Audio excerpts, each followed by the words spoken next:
Ada orang yang menyatakan ini tauhid. Katanya tauhid satu, tapi ada tiga. Serupa dengan trinitas. Kan ada yang begitu ya.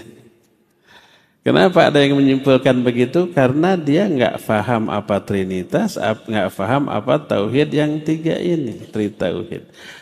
Makanya kesimpulannya keliru, salah. Ya jauh kalau trinitas ada tiga oknum yang dianggap Tuhan yang dengan tiga wujud yang tiga-tiganya disembah. Kalau tauhid itu Allahnya satu tapi diesakan dalam tiga hal, dalam hal rububiyah, uluhiyah dan asma wa sifat. Bendanya satu.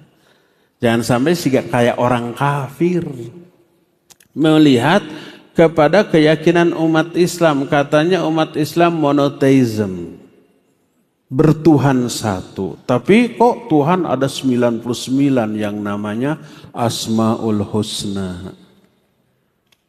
Kenapa orang kafir bisa menyimpulkan tuh Tuhan kaum muslimin ada 99, Asmaul Husna 99? Kenapa mereka menyimpulkan begitu? Karena bodoh tentang maksud dari Asmaul Husna. Kita jawab, asma itu nama-nama bagi Allah. Allahnya satu, namanya banyak gitu. Sama dengan ini. Allah katanya harus ditauhidkan, diesakan. Tapi ada tiga.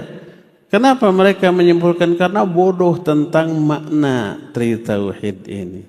Allahnya satu dan Allah wajib dianggap satu dalam tiga aspek.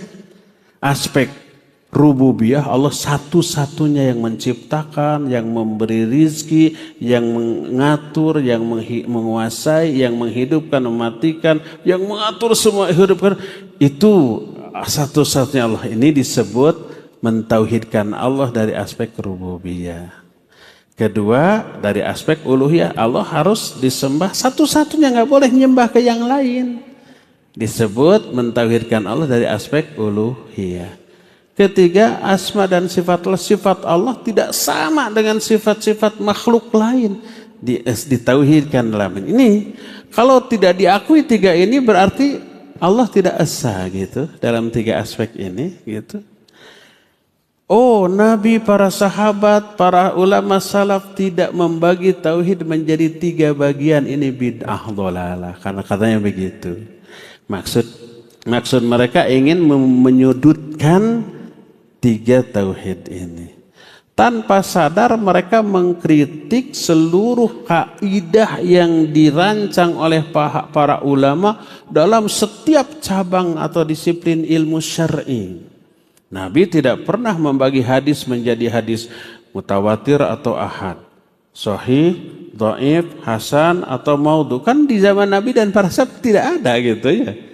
Sama dengan mengkritik para ahli tajwid yang menyatakan kalau nun mati atau tanwin ada hukumnya menghadapi huruf-huruf hijaiyah ada 4, ada izhar, ada ikhfa, ada idgham, ada iqlab. Nabi, para sahabat tidak pernah membagi itu, kan gitu ya. Sama dengan mengkritik para ahli usul yang melahirkan kaidah al-aslu fil ibadati at-tahrim illa ma dalla dalilun ala amrihi. Pada asalnya ibadah itu semuanya haram kecuali kalau ada dalil yang merintahkan. Ini untuk urusan ibadah. Untuk urusan dunia al-aslu fil amri al-ibahah. Pada asalnya semua urusan dunia boleh illa ma dalla dalilun ala nahi, kecuali kalau ada dalil yang melarangnya baru jadi haram. Ini kaidah. Siapa yang bikin? Ulama. Nabi dan para sahabat nggak ada kaidah itu di zaman itu. Apakah bid'ah? Sama dengan mengkritik para ulama ahli nahu. Para ulama ahli nahu menyatakan bahwa ada marfu'atul asma, ada isim-isim yang dirafa'kan, ada 7 kalau menurut Jurumiyah. Ada mubtada, ada khabar, ada fa'il, naibul fa'il, isim kana, akhwat inna, at-tawabi gitu. Apakah Nabi dan para sahabat ahli surga membagi itu? Enggak. Apakah itu bid'ah? Semua kaidah yang dilahirkan, dibikin oleh para ulama diambil dari ayat dan hadis. Dirumuskan untuk apa? Memudahkan dalam memahami, dalam belajar, dalam mengajar.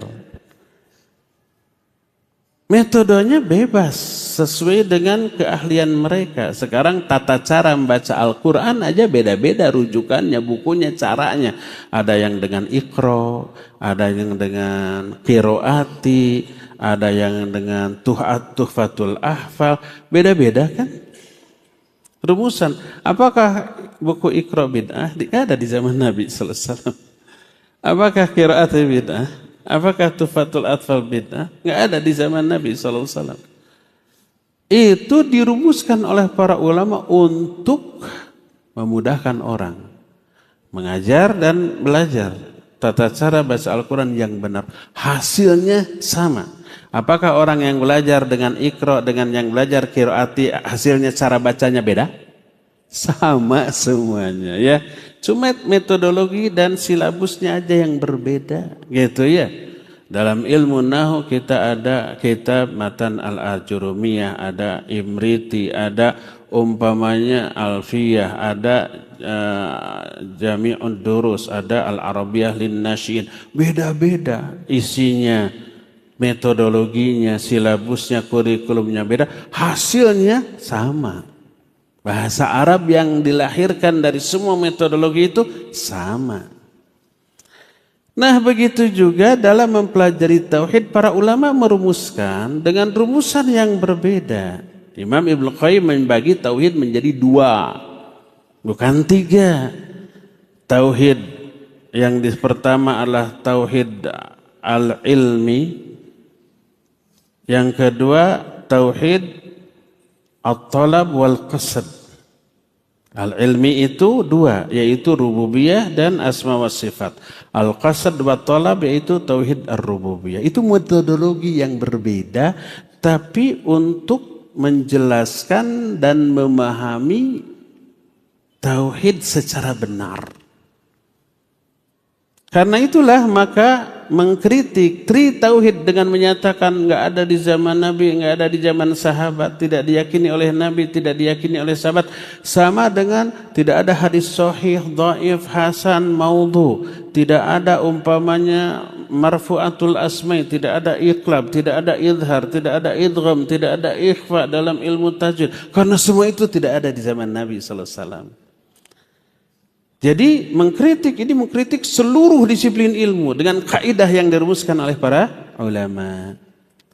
Padahal hakikat dari ilmu itu di zaman Nabi dan para sahabat ada, cuma belum dirumuskan seperti dalam ilmu tajwid. Di zaman Nabi ada izhar, adakah iqlab, ada ikhfa, ada idgham. Prakteknya sudah ada. Mana contohnya? Man amana. Itu idhar di zaman Nabi sudah ada, dibaca demikian. Nun mati menghadapi huruf idhar, menghadapi huruf hamzah.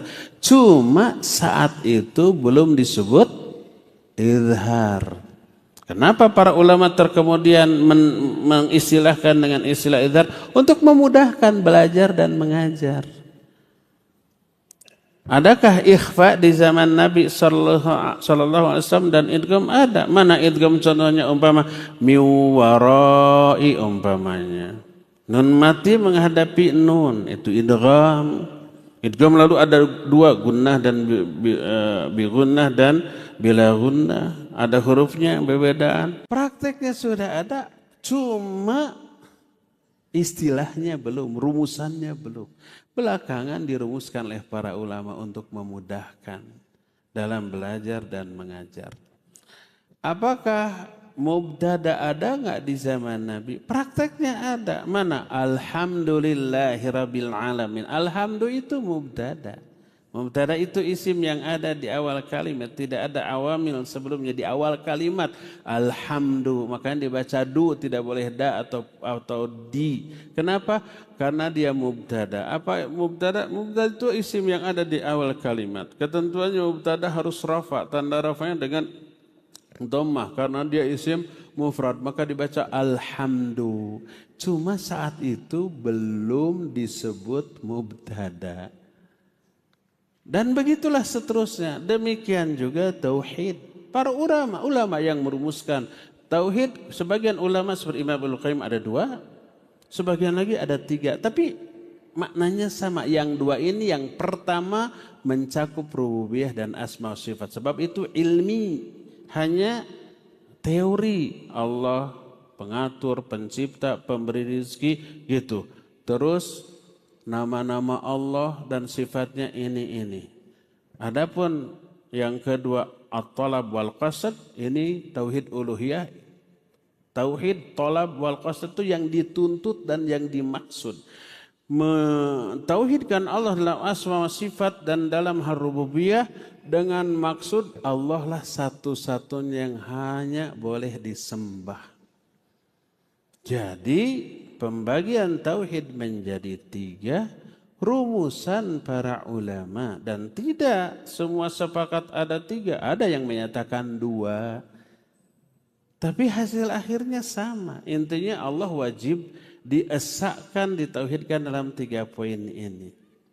Sama dengan orang berbeda ketika belajar nahu. Kalau yang belajar melalui jurumiyah berbeda dengan melalui alfiyah, berbeda dengan melalui imriti, berbeda dengan al-arabiyah linnasyin, atau berbeda dengan baina yadaik, atau berbeda dengan al-arabiyah li natiqina bi ghairiha, li ghairi natiqina biha. Banyak berbeda dengan durusul lughah.